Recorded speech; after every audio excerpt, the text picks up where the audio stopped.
नमस्कार, जयम विशेष मध्ये मी तेजल नागरे तुम्हा सर्वांचं स्वागत करते। भंडारा आणि गोंदिया लोकसभा मतदारसंघात भाजपा, काँग्रेस आणि राष्ट्रवादी यांच्यात नेहमीच सामना होत राहिला। 2024च्या लोकसभा निवडणुकांच्या पार्श्वभूमीवर या मतदारसंघातून निवडणूक लढण्यासाठी अनेक जण इच्छुक आहेत। या निमित्ताने भंडारा गोंदिया मतदारसंघात नक्की काय राजकारण सुरू आहे याचाच आढावा घेऊयात आजच्या जयम विशेष मध्ये। भंडारा गोंदिया लोकसभा मतदारसंघात कोणते विधानसभा मतदारसंघ येतात आणि तिथे कोणत्या पक्षाचे कोण आमदार आहेत हे आपण एकदा पाहूयात। तर भंडारा जिल्ह्यातील आपण आमदार बघतो आहे। भंडारा जिल्ह्यातील विधानसभा मतदारसंघ आहे भंडारा, ज्याच्यामध्ये नरेंद्र भोंडेकर अपक्ष आमदार आहेत। तुमसर या मतदारसंघात राजू कारेमोरे राष्ट्रवादीचे आमदार, साकोली मतदारसंघात नाना पटोले काँग्रेसचे आमदार।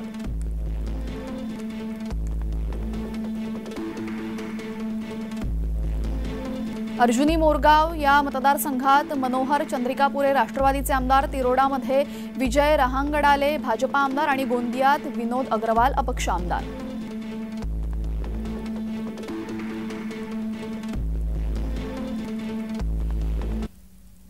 दोन 2019च्या लोकसभेच्या सार्वत्रिक निवडणुकीत भाजपाने भंडाऱ्याचे नगराध्यक्ष असलेले सुनील मेंढे यांना उमेदवारी दिली, तर राष्ट्रवादी काँग्रेस पक्षाकडून या जागेवर माजी शिक्षण राज्यमंत्री नाना पंचबुद्धे यांना उमेदवारी देण्यात आलेली। यावेळेसचा निकाल नक्की काय आला होता पाहूयात। 2019 लोकसभेचा निकाल आपण बघतो। यावेळेस भाजपाचे उमेदवार होते सुनील मेंढे, जे विजयी झाले 6,50,243 मतांनी, आणि राष्ट्रवादीचे उमेदवार होते नाना पंचबुद्धे, जे पराभूत झाले। त्यांना मतं पडली 4,52,849 इतके, म्हणजे जवळपास 2 लाखांच्या फरकांनी मेंढे विजयी झाले।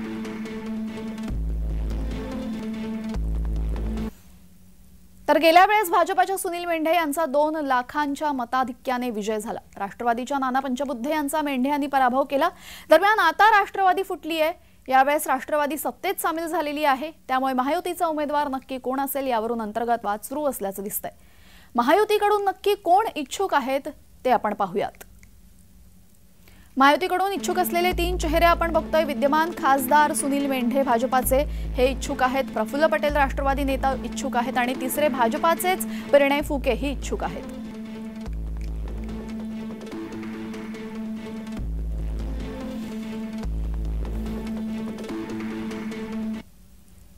दरम्यान लोकसभेच्या उमेदवारीवर प्रफुल्ल पटेल काय म्हणतायत पाहूयात। विदर्भामध्ये जर बघितलं तर सर्वात ताकद राष्ट्रवादीची या दोन्ही जिल्ह्यामध्ये आहे आणि आमदारही आहे, आणि त्याशिवाय पण आमचं काम आहे, सगळं संपर्क आहे, कार्यकर्ते गावामध्ये आहे। दरम्यान लोकसभेच्या उमेदवारीवर प्रफुल्ल पटेल काय म्हणतायत पाहूयात। आमचं म्हणणं बरोबर आहे, त्यात काही वाद नाही आहे की गोंदिया भंडारा अख्खा विदर्भामध्ये जर बघितलं तर सर्वात ताकद राष्ट्रवादीची या दोन्ही जिल्ह्यामध्ये आहे आणि आमदारही आहे, आणि त्याशिवाय पण आमचं काम आहे, सगळं संपर्क आहे, कार्यकर्ते गावामध्ये आहे आणि मागील इतिहास पण आहे। पण आता युतीमध्ये 3 पक्षाच्या युतीमध्ये प्रत्येकांची दावेदारीच्या पण काही म्हणजे बेस असतो। त्यांचा बेस आहे की आज सध्या त्यांच्याकडे ती जागा आहे, तो म्हणून मी आग्रह माझ्या पक्षासाठी जरूर करू शकतो। दरम्यान प्रफुल्ल पटेल यांच्या राजकीय कारकिर्दीवर एक नजर टाकूयात। राष्ट्रवादीच्या स्थापनेच्या आधीपासूनच पटेल शरद पवारांच्या सोबत। पवार कुटुंबाबाहेरील राष्ट्रवादीचे मोठे नेता म्हणून त्यांना ओळखले जातं। माजी मुख्यमंत्री यशवंतराव चव्हाण यांच्या जवळ असणारे मनोहरभाई पटेल यांचे ते सुपुत्र। 1985 साली गोंदिया नगर परिषदेचे अध्यक्ष म्हणून ते निवडून आले। 1991 मध्ये लोकसभेवर निवडून गेले। पुढे 96 आणि 98 साली सुद्धा लोकसभेवर निवडून गेले। 2000 साली महाराष्ट्राचे प्रतिनिधी म्हणून त्यांची राज्यसभेवर निवड झाली। 2006 साली पुन्हा एकदा राज्यसभेवर निवडून आले। 2009 साली पुन्हा एकदा लोकसभेवर ते निवडून आले।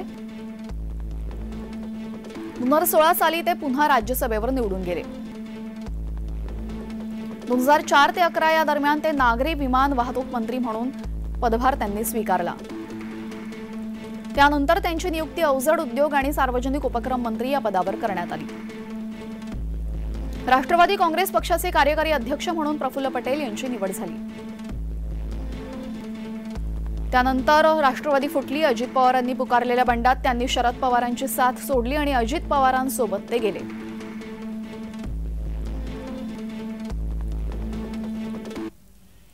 तर गोंदिया भंडारा लोकसभा क्षेत्र सध्या भाजपाकडे, मात्र या लोकसभा क्षेत्रावर अजित पवार गटाचे राष्ट्रीय नेता प्रफुल्ल पटेल यांनी दावा केलाय। याचाच आढावा घेतलाय आमचे प्रतिनिधी राकेश रामटेके यांनी। पाहूयात। देशामध्ये लवकरच लोकसभेच्या निवडणुका लागणार आहेत आणि विदर्भातील महत्त्वाची समजली जाणारी गोंदिया भंडारा लोकसभा याची जागा महाविकास पक्षाकडे आहे।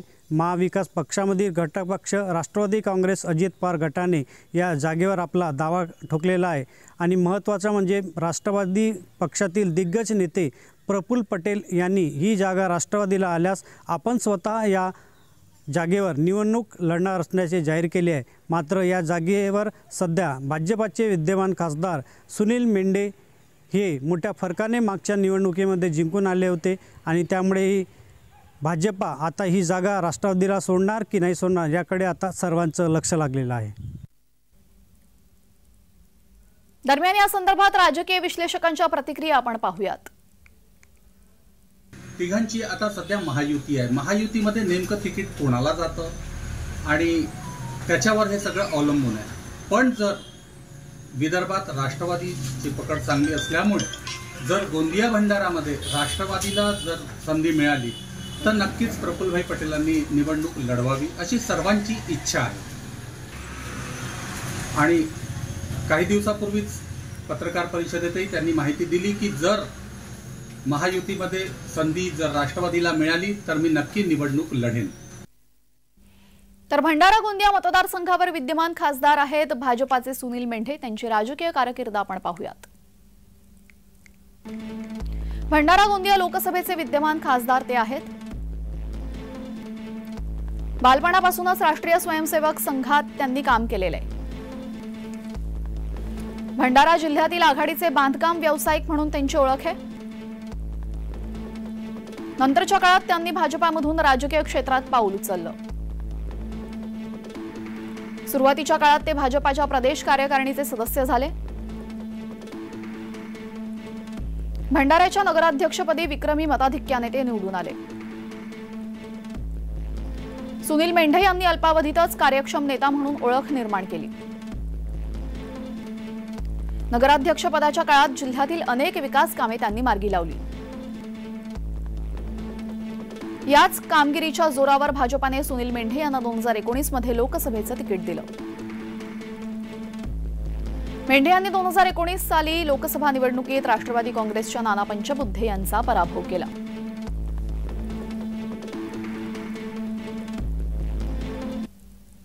दरम्यान आगामी लोकसभा निवडणुकांसंदर्भात भाजपाचे भंडारा गोंदिया मतदारसंघाचे विद्यमान खासदार सुनील मेंढे काय म्हणतायत पाहूयात। नाही, महायुतीची योग्य त्यावेळेस तो निर्णय होईल आणि त्याची आम्हाला खूप चिंता नाही। आम्ही महायुतीसाठी काम करतो आहे। महायुतीचा उमेदवारच या ठिकाणी विजयी होईल आणि थोड्यात नव्हे तर मागच्या वेळेस मी स्वतः 2 लाखांनी निवडून आलो। तर भाजपाच्या सुनील मेंढे यांच्यासोबतच भाजपाचे परिणय फुके यांचंही नाव उमेदवारीच्या चर्चेत आहे। परिणय फुके यांच्या जन्मदिवसानिमित्त माजी पालकमंत्री परिणय फुके यांचे शहरात जिकडे तिकडे फलक लावलेले दिसले आणि यावरूनच ते चर्चेत आले। भारतीय जनता पार्टीकडून माजी पालकमंत्री परिणय फुके यांना तिकीट मिळणार अशी चर्चा रंगली। यावर खासदार प्रफुल्ल पटेल यांची प्रतिक्रिया समोर आलेली आहे, पाहूयात। आता सध्या कसं आहे की फलक इतके स्वस्त झाले की लावायची इतकी सवय झाली लोकांना, माहीत नाही किंवा फलक स्वस्त झाले की लोकांना स्वतःचा चेहरा बघायची सवय झाली आहे आणि खुश होतात। म्हणजे काल्पनिक तरी आपण खासदार होऊ शकतो असा तर लोकांना विचार करायला आपण आवड नाही लावू शकत ना। तर राष्ट्रवादी काँग्रेसने जरी भंडारा गोंदिया लोकसभेच्या जागेवर दावा केला असला तरीही भाजपाने सुद्धा आपली आशा सोडलेली नाही। भाजपाकडून विद्यमान खासदार सुनील मुंडे यांनी गेल्या काही महिनाभरापासून लोकसभा मतदारसंघ पिंजून काढत आपणच दावेदार असल्याचं सांगितलंय। या संदर्भात आमचे प्रतिनिधी राकेश रामटेके यांनी घेतलेला आढावा आपण पाहूयात। लोकसभेच्या जागेवर राष्ट्रवादी पक्षाने जरी आपला दावा ठोकला असला तरी मात्र यापूर्वी ही जागा भाजपाने जिंकल्यामुळे भाजप सुद्धा आपल्याला ही जागा मिळावी यासाठी मोठ्या प्रमाणात प्रयत्नशील आहे। भाजपाचे खासदार सुनील मुंडे आपल्याला या जागेवरून पुन्हा तिकीट मिळेल यासाठी त्यांनी आपल्या प्रचाराला सुद्धा सुरुवात केली आहे। आणि दुसऱ्या बाजूला उपमुख्यमंत्री देवेंद्र फडणवीस यांची अत्यंत निकटवर्ती समजले जाणारे परिणय फुके सुद्धा यांनी या गोंदिया आणि भंडारा जिल्ह्यामध्ये मोठ्या प्रमाणात विकास कामांना घेऊन आपला जनसंपर्क वाढवलेला आहे। त्यामुळे भाजपामधून परिणय फुके की सुनील मुंडे यांना लोकसभेची जागेच्या तिकिटाची वर्णी लागते का याकडे आता सर्वांचं लक्ष लागलेलं आहे। तर महायुतीतील उमेदवारी संदर्भात राजकीय विश्लेषकांचं काय म्हणणं आहे पाहूयात। राज्याच्या सत्ता कारणामध्ये थोडासा बदल होऊन प्रफुल्ल होऊन महायुती झालेली आहे आणि महायुतीमध्ये ही जागा राष्ट्रवादीला पण होती आणि राष्ट्रवादी गट आता भाजपसोबत समावेश झाले असल्यामुळे या जागेवर प्रफुल्ल पटेलांनी पण आपला दावा पेश केलेला आहे आणि त्यामुळे प्रफुल्ल पटेलला जर ही जागा घ्यायची असेल तर प्रफुल्ल पटेल एक मोठे नाव आहे आणि त्यांचं प्रश्न सरळ पंतप्रधान आणि गृहमंत्री अमित शाह यांच्यासोबत असल्यामुळे कदाचित त्यांनी जर आपली लॉबिंग त्यांच्यापर्यंत केली तर कदाचित भाजप ही या जागेकरिता एक वेगळा विचार करू शकते असं माझं मत आहे। महाविकास आघाडीमध्ये भाजप आणि राष्ट्रवादी काँग्रेस ही जागा आपल्यालाच मिळावी यासाठी मोठ्या प्रमाणात प्रयत्नशील असल्याचं दिसून येते। विशेष म्हणजे यापूर्वी दोनदा भाजपाने ही जागा जिंकली असल्यामुळे भाजप आता ही जागा सोडणार का याकडे सर्वांच्या नजर आहे। विश्लेषकांनी सुद्धा भाजपाचा या जागेवरचा दावा मजबूत असल्याने भाजप ही जागा सोडणार नसल्याचं म्हटलं। आता येणारा काळच ठरवेल ही जागा भाजपा किंवा राष्ट्रवादीला जाते हे। पण आता महत्त्वाचं हे ठरणार आहे। या संदर्भात आढावा घेतलेले आमचे प्रतिनिधी राकेश रामटेके यांनी पाहूयात। एका बाजूला भाजप राष्ट्रवादी हे प्रयत्नशील आहेत तर दुसऱ्या बाजूला महायुतीमध्ये ही जागा काँग्रेस पक्षाला जात असून काँग्रेस पक्षातर्फे नाना पटोले की सेवक वाघाय याकडे आता सर्वांचं लक्ष लागलेलं आहे। नाना पटोले यांनी जर हायकमांडने आपल्याला आदेश दिले तर लोकसभेची जागा आपण लढू असा विश्वास त्यांनी बोलूनही दाखवलेला आहे। त्यामुळे महायुतीमध्ये जागा वाटपाबाबत शंका निर्माण होत असताना दिसत नाही तर एका बाजूला मात्र महाविकास आघाडीमध्ये ही जागा राष्ट्रवादीला जाते की भाजपाला जाते याकडे आता सर्वांचं लक्ष लागलेलं आहे। त्यामुळे येणाऱ्या दिवसातच हे चित्र स्पष्ट होईल की या जागेवर महाविकास आघाडीतर्फे राष्ट्रवादी की भाजपा आणि महायुतीतर्फे कोणता उमेदवार रिंगणात उतरतो याकडे आता सर्वांचं लक्ष लागलेलं आहे आणि त्यामुळे प्रत्येक पक्षाचे कार्यकर्ते त्या हिशोबाने आपापल्या नेत्यांसाठी कामाला सुद्धा लागले असल्याचे चित्र सध्या गोंदिया आणि भंडारा जिल्ह्यामध्ये दिसून आले आहे। राकेश रामटेके, जय महाराष्ट्र न्यूज, गोंदिया भंडारा। तर विदर्भातील जनतेचा कल नक्की कुणाकडे आहे, राजकीय विश्लेषक काय सांगतायत पाहूयात। भाजपा आणि त्यांच्या मित्र पक्षाच्या वतीने मध्ये कौल जसं जनतेमध्ये आहे आणि गत लोकसभा निवडणुकीमध्ये म्हणजे युतीला 11 पैकी आपल्या विदर्भातून 9 जागा मिळालेल्या होत्या। एक अमरावतीची जागा सोडली आणि चंद्रपूरची जागा सोडली तर 9 जागांवर युतीने मध्ये विजय मिळवला होता। तर यावेळी बहुधा परिस्थिती अशी असेल की जवळपास 11 पैकी 11 जागा जिंकू शकते आणि शक्यतोवर अमरावतीची जागा नवनीत राणा तर चंद्रपूरमधून सुधीरजी मुनगंटीवार हे पण लढू शकतात। तर म्हणजे एकूणच हा कौल म्हणजे एनडीएच्या याच्यामध्ये राहील, म्हणजे जवळपास सर्वच जागा जिंकतील। दरम्यान आता महाविकास आघाडीकडून लोकसभेसाठी तयारी सुरू झाली आहे। उमेदवार म्हणून नाना पटोले यांचं नाव समोर येतंय, पाहूयात यावर नाना पटोले काय म्हणतात। आमचा उमेदवार हा सामान्य जनतेतला राहील आणि सामान्य जनतेचं नेतृत्व करणारा उमेदवार राहील। हायकमांडचे जे आदेश असेल त्याचं पालन करू।